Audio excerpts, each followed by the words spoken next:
Mini episode 1373 of the FDH Lounge is brought to you by Sportsology, delivering unconventional columns and webcasts about sports, TV, music, movies, and more. Follow them on the web at sportsology.com. The FDH Lounge. You'll want to schedule your life around it. A long time ago, on a gloomy, wet Cleveland spring night, two men stand alone amidst the late-night drizzle. Their voices echo across the vacant station parking lot as they debate the merits of the great American radio show that have been missing for far too long. On that night, an idea was born. That idea became the FDH Lounge.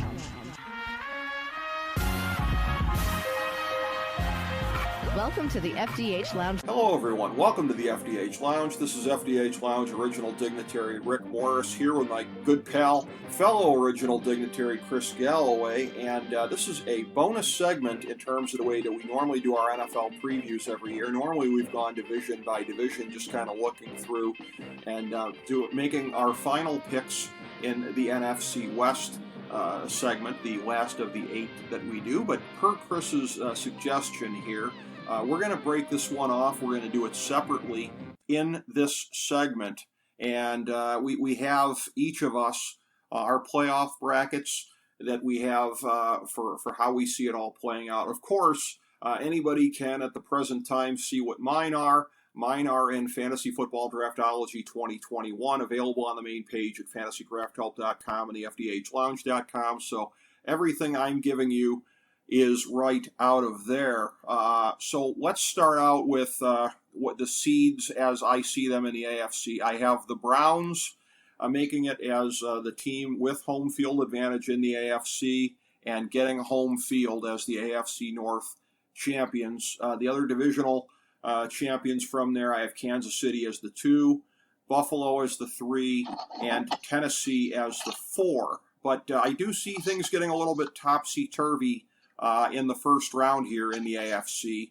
I have number 2, Kansas City, over number 7, Miami. That one plays out as chalk. I have my Dolphins making the playoffs this year, but running into the buzzsaw of Kansas City and getting no further. I have number 5, Baltimore, going to number 4, Tennessee, and winning. So I see Baltimore actually getting out of the wild card round here for a change. And the number 6, LA Chargers, going into Buffalo. Number 3, Buffalo. How about that? It's going to be the big upset. Chargers win on the road. That gives us a divisional round in the AFC of the number 6 Chargers at the number 1 Cleveland Browns. And I think it will be a good spirited game. But from my perspective here on the North Coast, I see the good guys prevailing and hosting the AFC Championship game the next week. And in the other game, I have number 2, Kansas City, over number 5, Baltimore. So the last game in the AFC this year is going to be the first game that we see in the AFC in the prime 4:30 featured spot on CBS Week 1 of Kansas City, Cleveland. But this one is going to be on the aforementioned North Coast. And I have your number 1 seed Cleveland Browns prevailing, making the Super Bowl over the number 2 seed Kansas City Chiefs. And for as much as everyone will try to say, oh, Browns going for their first Super Bowl, me as a Browns fan, I say, you say Browns go for their first Super Bowl, I say Chris Galloway, Browns go for their 9th World Championship. Boom! There it is. Yes. Rick Morris dropping truth. Yes. And I also feel like the whole Kansas City, Cleveland, and then Cleveland, Kansas City to end the season. It feels like that line out of Star Wars, Darth Vader to Obi-Wan. The circle is complete. Yes. Once the student, now I am the master. That's how I see it, buddy. That's how I see it. The Browns are a more complete team than Kansas City, and in the end, I think that's destiny. The Browns have the most complete starting 22 in the AFC, and I don't see it being much more complicated than that when you look at the caliber of the coaching that goes with it. But, like Obi-Wan, Patrick Mahomes say, if you strike me down now, Baker, I'll become more powerful than even you can imagine. Or in the case of Baker, his next contract will become more powerful. Good times. I like what you did there. I see it a little bit differently, as we know, and if anyone listens to the different segments, didn't agree on divisions, and so that's going to jostle a little bit the seeding and who's in and who's out. Right.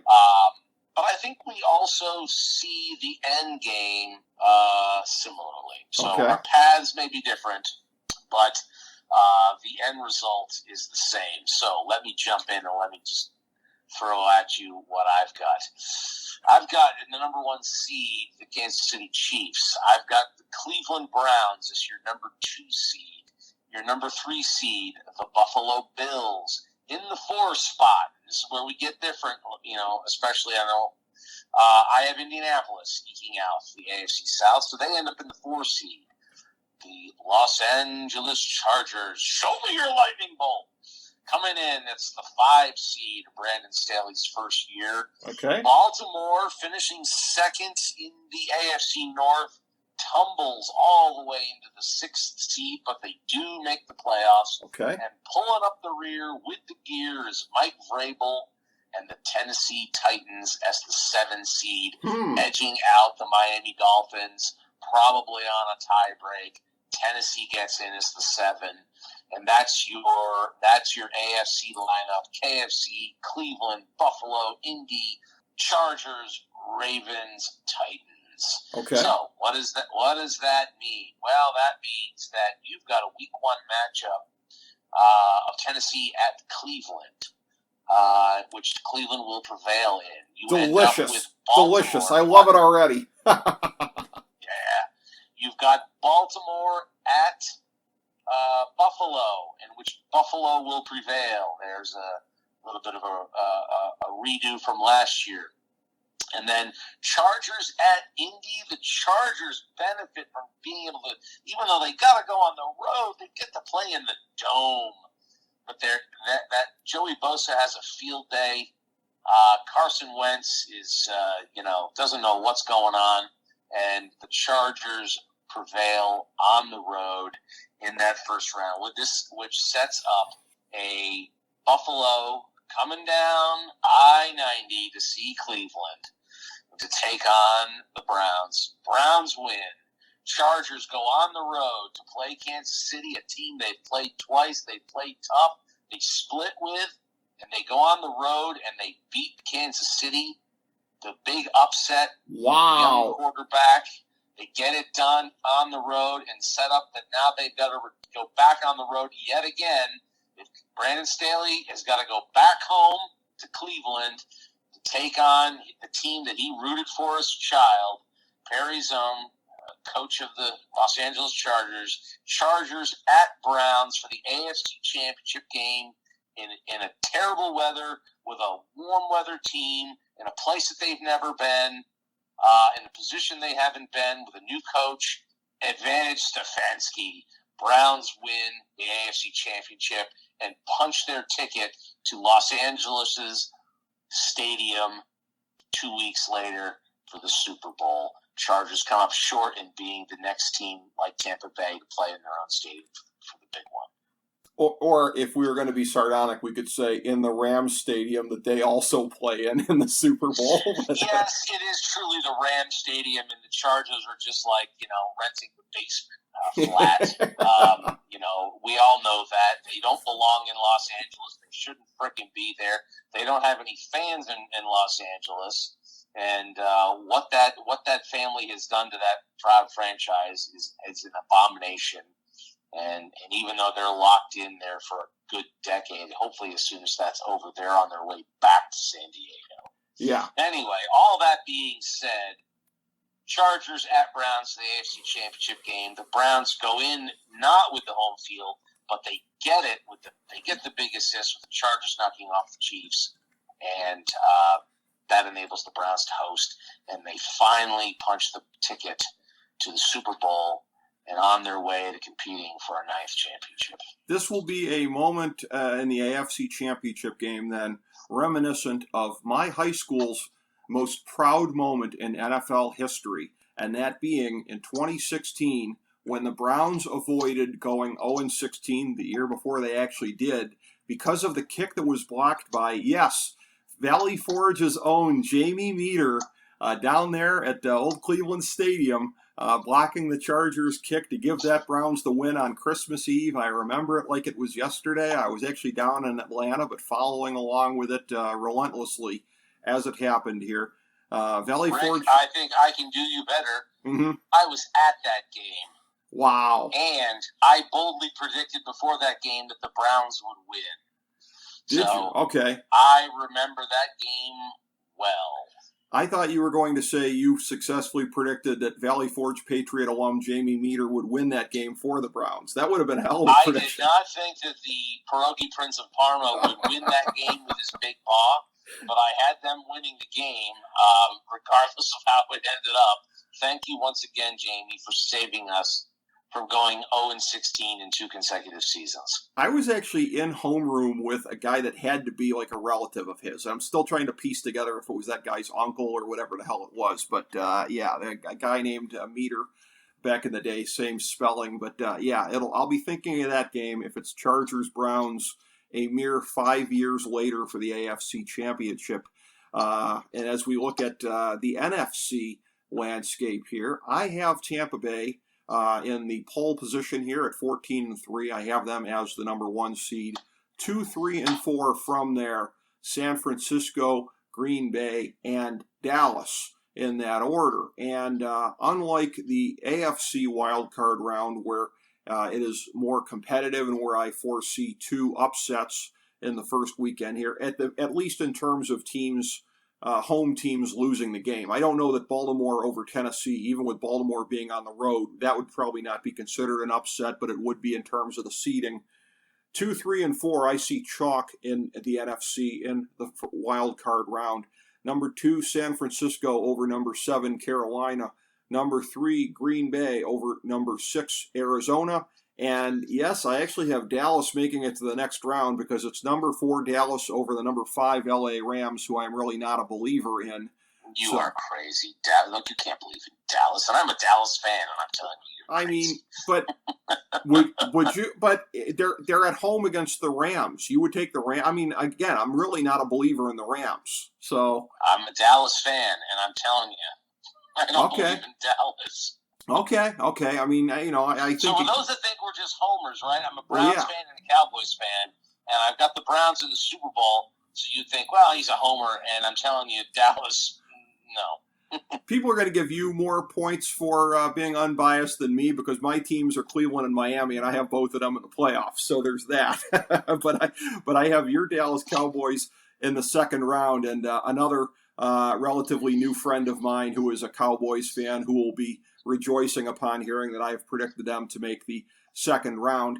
In the divisional round, I have it as, again, end of the road for Dallas because the game that is going to be opening night in the NFL that they've been promoting since, I think, this time last year, number 1 Tampa Bay over number 4 Dallas in a rematch of that Week 1 NBC game. And number 2, San Francisco over number 3, Green Bay, just as it was, I think, 2 years ago in the NFC Championship game. That brings us to the Championship Sunday matchup. And just like in the AFC, where I see it being chalk in terms of the seeds, where I have it being number 1, Cleveland over number 2, Kansas City, I am taking the home team. It's number 1, Tampa Bay, to get back to the Super Bowl over the 2nd seed, San Francisco. Something you don't often see because of the way the teams tend to fall off after the year they've gone to the Super Bowl. Now, a lot of times the difference is whether you win the Super Bowl or not. What happened to San Francisco last year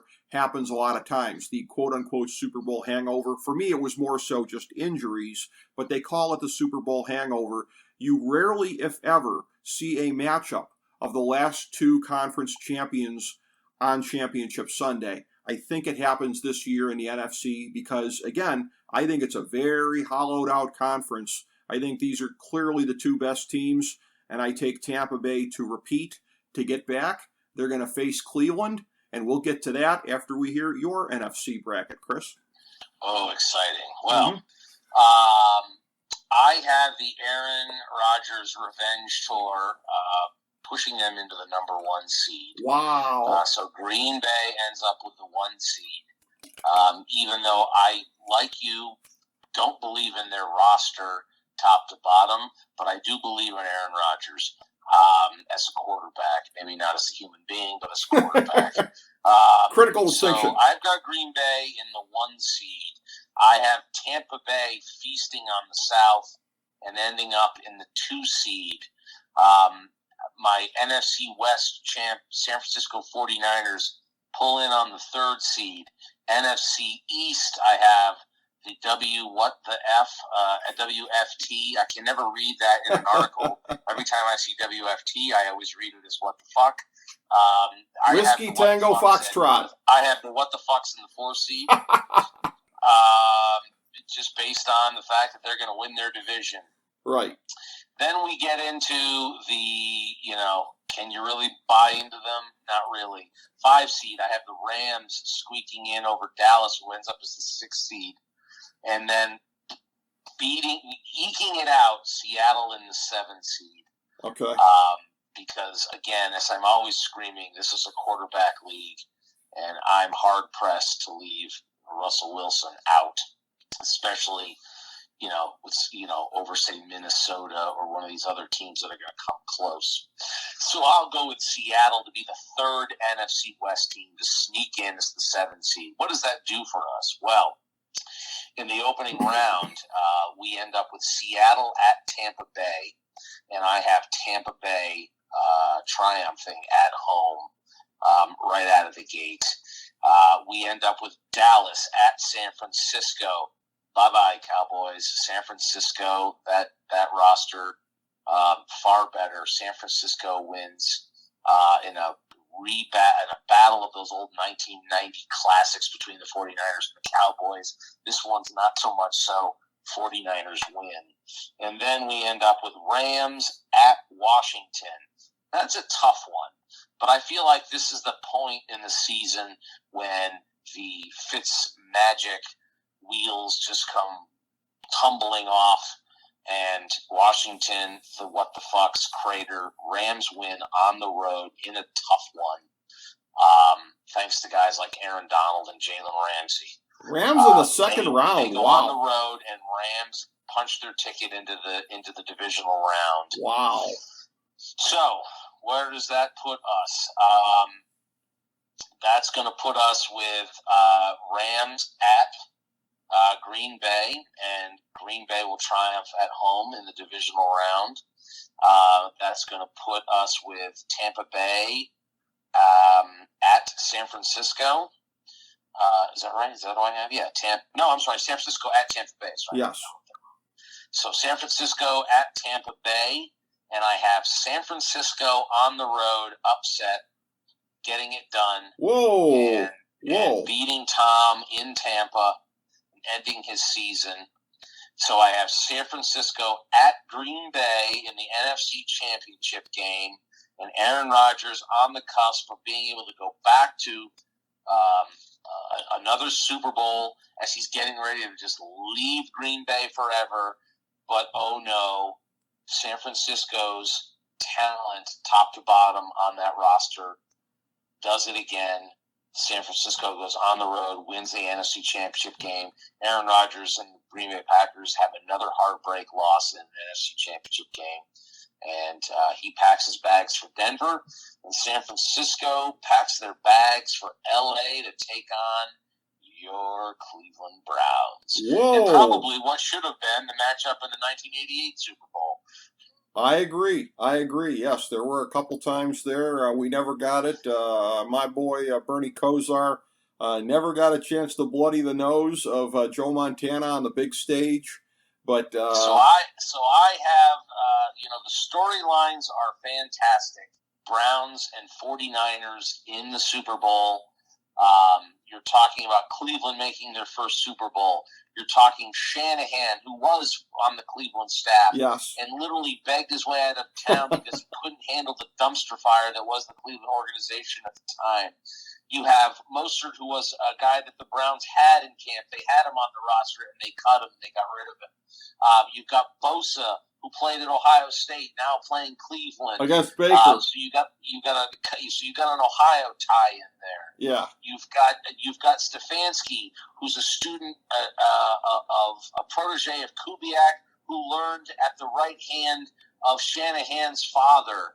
So you have all these great storylines between these two franchises. Hey, you've even got the old, what's his face? What am I thinking of? Who was our 1999? Who was Carmen Policy? Yeah. You get the Carmen Policy Bowl. All right. Don't remind me. That's what you get, and they'll be talking about that. There's a lot of storylines here, and I think that's it's going to lead to a pretty exciting build up to what will be an exciting Super Bowl.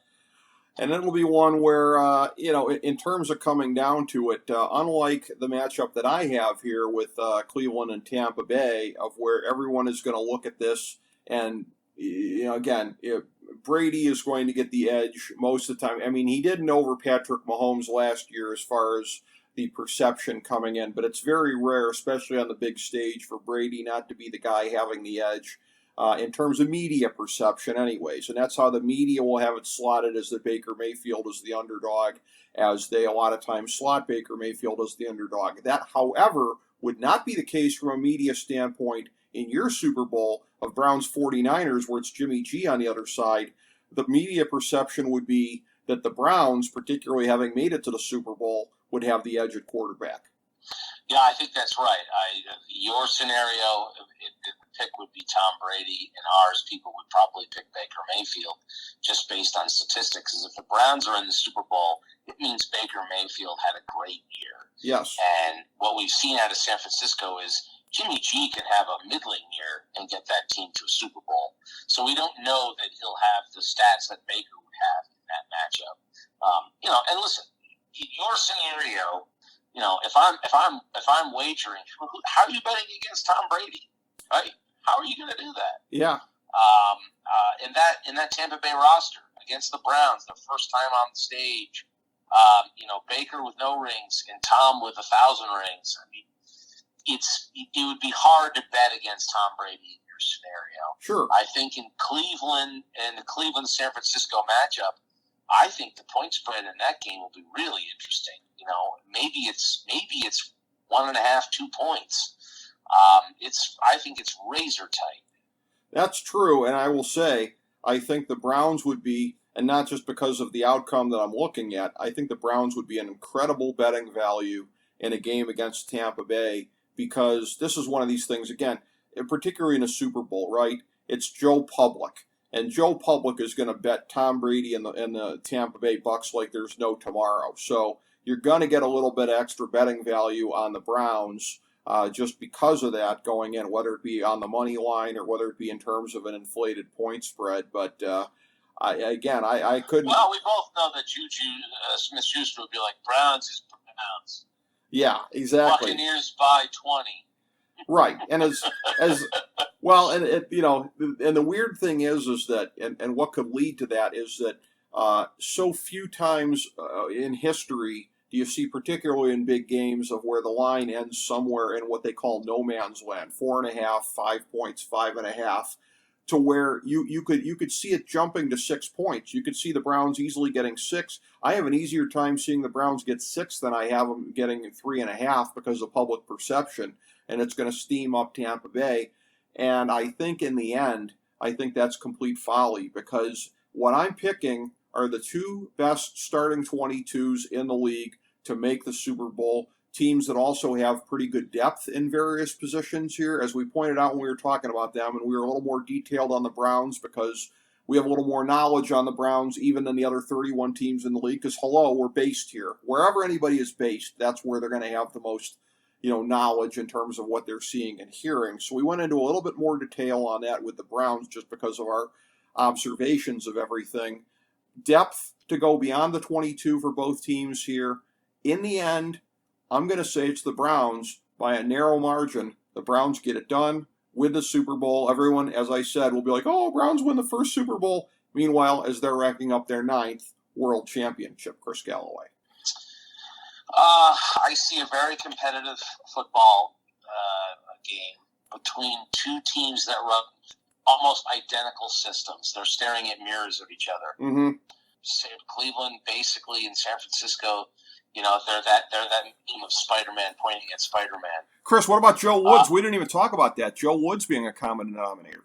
Yeah, I mean I left that one out. I Yeah. mean, it's Joe Woods, playing his old team. Right. There's a lot in my scenario, a lot of storylines in my scenario. Right. And again, I think it's that meme of Spider-Man pointing at Spider-Man. These two teams run similar systems on D and O, and they're staring at each other. So there's not going to be an advantage of, somebody, they're going to know what they want to do and what they do. So there's, it's almost like playing, practicing against a team that runs the same systems. You're not surprised by what you see. And I think that leads to a very competitive game. And I think ultimately why the point spread would end up being very, very tight. Earmuffs, Browns fans, I have heartbreak. I have heartbreak because of my biggest fear and concern, and Rick about this off the air, is the kicking game and the field goal kicker letting us down, whether it's Parkey or whoever they end up settling on. I could see a situation in the Super Bowl of a missed field goal, and not necessarily at the end of the game, but being the thing that keeps the Browns from winning the Super Bowl in LA next year. So I have San Francisco triumphing by just an absolute hair over the Browns in the Super Bowl. You do. Now, this is interesting because off air, I had gotten a sense from you that you had the Browns over San Francisco. Was I wrong, or have you reconsidered? No, you weren't wrong. I believe that this is the Browns' year to get it done, right? Listen, you can have two distinct thoughts in your head. Okay. As an analyst, as a fan, right? And I absolutely believe the Browns are going to the Super Bowl this year, and I really, as a fan, believe that they're going to win it. I want to believe they're going to win it. I think they can win it. Now, as I sat here today preparing for this show, I come down and I go, I think about San Francisco's experience from 2 years ago, how close they came. Mm-hmm. And how close Shanahan came in Atlanta until Tom Brady did what he did. I just think everything being equal, when I sort of, in the other half of my brain, when I put it together, again, mirror images of each other, very close game, equally matched rosters, I think, very closely matched rosters in terms of depth and talent. I give a slight edge to Shanahan having been there twice. And winning it. Does that mean Cleveland can't win the game? Hell no, they can win the game. Of course they do. And as a fan, I want to believe. Being a cold hard analyst now tonight, sitting here with you on this podcast, I'm going to tell you, I think it's heartbreak for Browns fans, but nothing to cry over, right? Sure. It's not something to cry over to come up just short in the Super Bowl. By God, you finally got there. You finally proved that you belonged. You finally showed that you're a winning franchise again. Right. You've got something to build on. That doesn't mean that this is suddenly, Dan Marino never getting back to the Super Bowl. Right. I think that the Browns window is actually open for the next 5 or 6 years easily. Right. So I'm not losing sleep over that. And I'll be heartbroken as a Browns fan if they lose the Super Bowl. But at the same time, what a great ride the season will have been. Yes. That we got there finally. That we're no longer the laughing stock. Now going into the next year, who are people going to say is they're going to bet and wager to probably go back? Right? Well, people will say, well, the Browns are probably going to be one of the top 2 seeds in the conference, and they probably will be. Sure. So I just think that it's not something to despair about. But I right now, that's just how I see it playing out as the most likely scenario. Well, let me just give you same thing. If you played the game, and I tell you this, and let me just say this. Yeah. I think you play that Super Bowl 10 times. I think San Francisco wins. Maybe this is the best way for me to say it to you, to answer your question. I see them winning it 6 out of 10 times. Okay. And that's how I see it as the analyst hat. Sure. As a fan, I'm like, Browns win the Super Bowl, yeah. Okay. Right? Because in my mind, they win it 4 out of 10 times if we did a simulator. Right. And I just, based on thinking it that way, as I was thinking it through today, I decided that I'm going to come down on picking the 49ers to win it, because I think if you played the game 10 times, they would win it 6 of the 10. I mean, I'm just going to give you a little bit of a counterpoint to what you're talking about with Kyle Shanahan's big game experience. Kyle, 28-3 and 20-10 Shanahan. Yep. But I also think, and we've talked about my opinion on guys like Shanahan, and my proclivity for smart guys. I think smart guys learn. Okay. And I think Shanahan's a guy that learns. So if you believe that he is, the guy that's going to choke a 3rd Super Bowl, I guess it's possible. Mm-hmm. I think he's a smart guy, and I think he finds a way. Like I said, if you play the game 10 times, he finds a way to win 6 of the 10. So, and look, like I said, I think they're 2 very evenly matched teams, and that's what makes it so hard to pick. Yeah. And again, it was pretty hard for me on the pick with the Browns and Tampa Bay as well. But I think, again, when you're looking at the playmakers that the Browns have on both sides of the ball and what we expect to see here. And again, the aforementioned Joe Woods, he is going to be, I think, probably, I don't want to say hot seat because that is both unfair and pessimistic to say, but under scrutiny more than just about anybody in the league this year. He had every valid excuse for the Browns defense falling apart the times that it did last year because the good part of the back 7 was hot garbage versus right now, no excuses, baby. This is a defense that should produce at a very, very high level. I think they're going to, but Joe Woods, more than just about anybody in the league, is, let's just, under the microscope would be the better way of saying it. He has no excuses. The expectations are high. I think they'll meet the expectations, and I'd rather be in that spot if I was him than where I was a year ago, not having a full deck to play with here. But definitely. I thought Woods did a great job last year. I thought at the end of the season, Browns fans calling for his head, I thought just showed what a bunch of idiots they were. Idiocy. Those that were. Yes. He was dealt a tough hand, and the fact that team actually ended up with what were they, like the 25th best defense overall? Right. Some measurements had them as high as 21. Right. The fact that they weren't dead last was a freaking miracle. Right. Based on what he had to deal with. So I thought he did a great job last year. And I think because of that, some people have suggested, Tony Gross, you were looking at you idiot. That he's on the hot seat. He's not on the hot seat because anybody that knows football knows what a great job he did last year holding that defense together. Yes. So to your point, with great talent and comes great expectations, and I think they will meet that. I think this defense will be greatly improved. I think they'll get better as the year goes on. I am worried about the defensive tackle depth and what they're putting in there. Mm-hmm. And I am still worried about the cornerback position because, Ward gets hurt. Greedy's not proven himself. Newsom's a rookie. And we may not be happy with that. But as the year goes on, they're going to be fine and probably will round out certainly being a top 12 defense, which is enough to get you to the Super Bowl. Well, here's the thing, too, Chris, is what I wanted to see last year that the Browns did not do at the trading deadline. I wanted to see them make another move or two to try to get pieces for the back 7.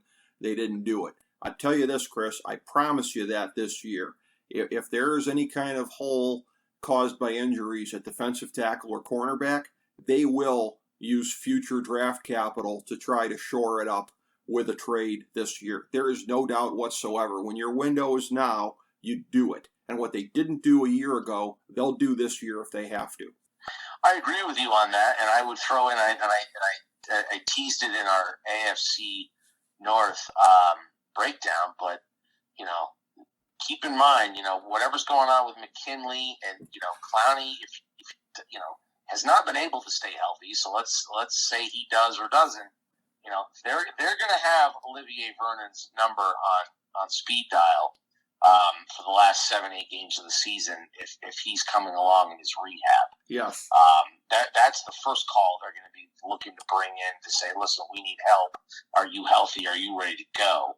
I'm curious why there hasn't been a member of the local Cleveland press that hasn't yet gone sleuthing around on that to say, how is he? Where is he on his rehab? Because he's gone under the radar. And I'd love to know, because if he's coming along, he's a guy that I think they will definitely dial up, for a bargain, 8-game, cut him the $1 million or whatever and bring him in. But I think you are right. If there's an opportunity, and I will temper what you say with this. Mm-hmm. It's about cost and opportunity and what's available, right? Right. So they're not. Andrew Berry isn't going to Hugh Jackson this thing and say, "I'll give you a second and a third for McCarron." Right. To get some backup defensive tackle who's average at best. Right. He's not going to do that. Right. So if those are the types of deals that are out there, somebody's trying to squeeze them, they won't execute that deal. So it's going to have to, they'll be looking, but it's still going to have to be at the price that they're willing to pay. And I'm telling you right now, when you talk mid-season trades to the Browns, they're not going to be willing to pay that much. So, that doesn't mean there aren't going to be opportunities, but, I think you're right. And I think this front office is really good about keeping their eyes open and studying players all season long. And look, that's how they ended up with Ronnie Harrison, right? Yes. I mean, they had their eyeballs open, looking, and they identified people correctly that if they could make a deal, they could get them. They wanted him, and so that was a guy that they said, we like this guy, and and they got him for a 5th rounder. Yeah. So it's those are the types of deals they'll be looking to make. And that's more what I have in mind is, or potentially even a 4th or so, or maybe in the most exotic scenario, if you're talking about really a good player, potentially a 3rd. But I'm not expecting a 1st or a 2nd round pick for a megastar player. I'm not talking about that kind of a deal, but I'm talking about if they got a hold of Phil, and look, I mean, if cornerback, against all odds of what we're looking at right now, if cornerback looks like something could hold them back from making a Super Bowl run, I think they'd be inclined to try and make something happen with somebody. So that's basically just what I'm saying. We get to week 10 and the Pats aren't looking so great. You don't think Bill Belichick will take that 5th rounder for Stephon Gilmore? Yeah, I mean, very possible. I mean, I think that's the kind of deal, to your point, that the Browns would look to do, to say, okay, we'll be willing to give out some late round picks for 1 or 2 guys if we've got injuries or whatever. They're going to look for guys that are a fit, somebody like a Gilmore. I think week 10's probably after the deadline, though, so it would have to be something. Well, whatever the deadline, yeah, wherever that it's usually is, October, late October. So if a team is out of it before then, as there will be a number of teams out of it, of course, by late October, as there always are. So there will be opportunities there. But even a team like the Pats may not be out of it. Belichick would still be willing to deal him. Right. Because he may look at his team and say, well, we're not out of it, but we're also not going to truly compete for a championship. Right. We're going to compete to get in the playoffs. Right. So is it worth it to me to just ship this guy off anyway, who's not going to be here next year, and pick a 5th or a 6th rounder? I think Belichick's he would absolutely do that. He'd ship him off.